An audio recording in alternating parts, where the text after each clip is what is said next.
Praise the lord. ఈరోజు దేవుని వాగ్దానము యోహాను సువార్త 6వ అధ్యాయం 54-55 వచనములు.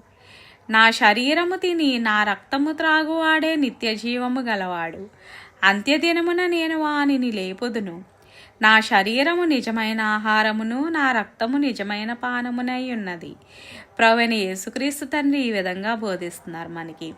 ఎవరైతే ఆయన శరీరము తిని ఆయన రక్తంలో పానం చేస్తారో అలాంటి వారు నిత్య జీవము గలవారని దేవుడు వాగ్దానం చేస్తున్నాడు.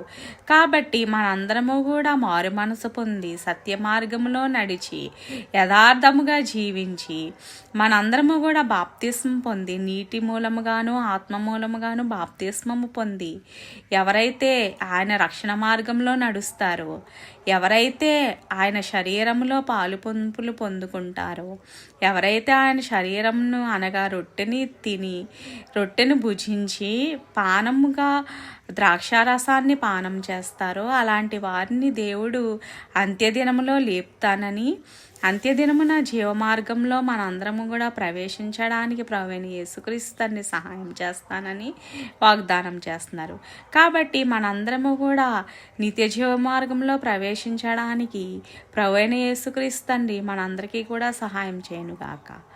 ఆమేన్. హల్లెలూయా.